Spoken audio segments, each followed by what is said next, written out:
Gujarat common admission services જીકેસ પર admission form ભરવા માટેની પ્રક્રિયા. સૌપ્રથમ gcas.gujgovie.edu.in વેબસાઇટ પર જવું. જીકાસ પર રજિસ્ટ્રેશન પ્રક્રિયા પૂર્ણ કર્યા બાદ તમારા રજિસ્ટર મોબાઈલ નંબર પર જીકેસ દ્વારા મોકલી આપવામાં આવેલ યુઝરનેમ અને પાસવર્ડનો ઉપયોગ કરી અહીંથી લોગિન કરવાનું રહેશે. લોગિન કર્યા બાદ તમે સ્ક્રીન પર જોઈ શકો છો તે પ્રકારનું ડેશબોર્ડ ખુલશે. ડેશબોર્ડમાં દર્શાવ્યા મુજબ અહીં આપેલ વિવિધ વિકલ્પની વિગતવાર માહિતી ભરવાની રહેશે.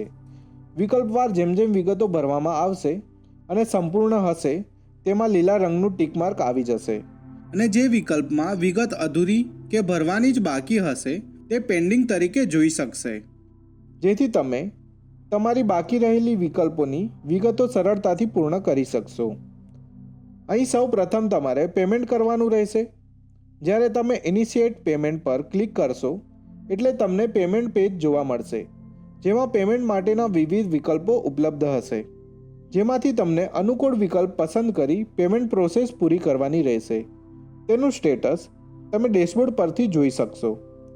પેમેન્ટ સફળતાપૂર્વક થઈ ગયા બાદ તેની રિસિપ્ટ તમે ડેશબોર્ડ પર આપેલ પેમેન્ટ સ્ટેટસની બાજુમાંથી ડાઉનલોડ કરી શકશો. જો તમારું પેમેન્ટ સફળતાપૂર્વક થઈ ગયું છે પરંતુ ડેશબોર્ડમાં પેમેન્ટ સ્ટેટસ પેન્ડિંગ દર્શાવતું હોય તો તમારે ડેશબોર્ડ સ્ક્રીન પર પેમેન્ટ સ્ટેટસની બાજુમાં આપેલ રિફ્રેશ બટન પર ક્લિક કરવું, જેથી આપના પેમેન્ટનું સ્ટેટસ અપડેટ થઈ જશે. ત્યારબાદ તમારે તમારી પ્રોફાઇલ બનાવવાની રહેશે. તેના માટે તમારે અહીં આપેલ પ્રોફાઇલ બટન પર ક્લિક કરવાનું રહેશે, જ્યાં સૌ પ્રથમ પ્રાથમિક માહિતી દાખલ કરવાની રહેશે, જેમાં તમારો course, application number, mobile number અને ઈમેલ આઈડી પહેલેથી જ દાખલ થયેલ હશે. ત્યારબાદ અરજદારે ફોર્મમાં માંગ્યા મુજબની માહિતી દાખલ કરવાની રહેશે. પ્રાથમિક માહિતી દાખલ કર્યા બાદ રહેઠાણની વિગતવાર માહિતી પૂરી પાડવાની રહેશે, જેમાં અરજદારનું હાલના સરનામાની વિગતો દાખલ કરવાની રહેશે.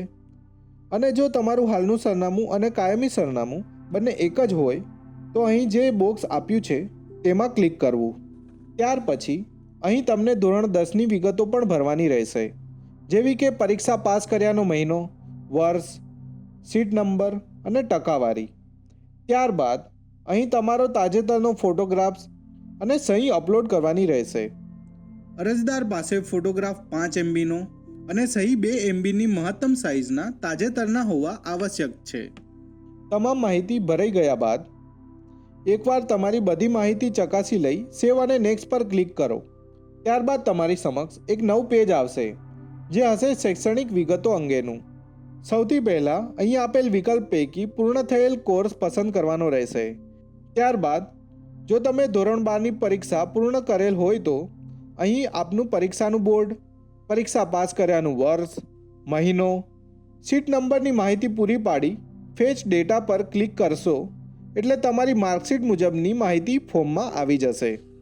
જો તમારો ડેટા ફેચ બટન પર ક્લિક કરવાથી નથી આવી રહ્યો તો તમે એન્ટ્રી કરેલ પરીક્ષા પાસ કર્યાનું વર્ષ, મહિનો અને બેઠક નંબર ચોકસાઈપૂર્વક ચકાસી લેવા, તેમજ બેઠક નંબરમાં કોઈપણ સ્પેસ કે સ્પેશિયલ કેરેક્ટરનો સમાવેશ થયેલ નથી તે પણ ચકાસી લેવું. જો આટલું કર્યા બાદ ફેચ ડેટા પર ક્લિક કરવાથી તમારી માહિતી ફોર્મમાં નથી આવી રહી તો ફોર્મમાં માંગ્યા મુજબની માહિતી જાતે જ દાખલ કરવાની રહેશે. ત્યારબાદ સેવ અને નેક્સ્ટ પર ક્લિક કરતાં તમને કોટા અને એન્ટ્રન્સ પરીક્ષાની વિગતોની માહિતી ભરવા માટેના વિકલ્પો જોવા મળશે. આ વિગતો જો તમને લાગુ પડતી હોય તો જ ભરવાની રહેશે, અન્યથા સેવ અને નેક્સ્ટ પર ક્લિક કરવાથી તમારી સમક્ષ એક નવું પેજ આવશે જે હશે તમારા પસંદગીની યુનિવર્સિટી નક્કી કરવાના વિકલ્પ માટેનું. આ પેજમાં તમારે યુનિવર્સિટીનું નામ, શિક્ષણ સંસ્થાનો પ્રકાર અને જિલ્લો પસંદ કરવાનું રહેશે, જેના દ્વારા તમે ઉપલબ્ધ કોલેજ અને તેને સંબંધિત પ્રાથમિક માહિતી જોવા મળશે, જેમાંથી આપને આપની પસંદગી કરવાની રહેશે. કોર્સ મુજબની પસંદ કરેલ યુનિવર્સિટી અને કોલેજની તમામ વિગતો એપ્લાય ફોર વિભાગમાં જોઈ શકશો. હવે સેવ અને નેક્સ્ટ પર ક્લિક કરશો એટલે અરજદારે પૂરી પાડેલ તમામ વિગતો જોવા મળશે, જેને રિવ્યૂ કરી અરજીને ફાઇનલ સબમિટ કરવા માટે અરજદારે અહીં આપેલ બોક્સ પર ટિક કરી સહમતિ આપવાની રહેશે.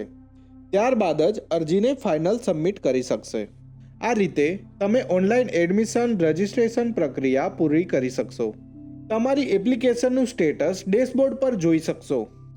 ડેશબોર્ડ પર આપવામાં આવેલ ઓફરના વિકલ્પ દ્વારા આપની પસંદગી કરેલ યુનિવર્સિટી તથા કોલેજ પૈકી કોઈપણ યુનિવર્સિટી તથા કોલેજ જો આપને એડમિશન આપવા માંગતી હશે તો તેની વિગતવાર માહિતી અહીં જોઈ શકશો.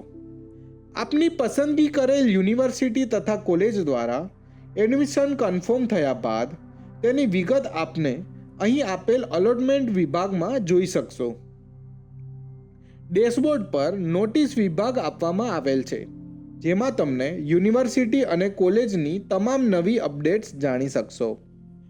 તો આજે જ જીકેસ પર તમારું રજિસ્ટ્રેશન કરો અને તમારા સપનાની કોલેજમાં પ્રવેશ મેળવો.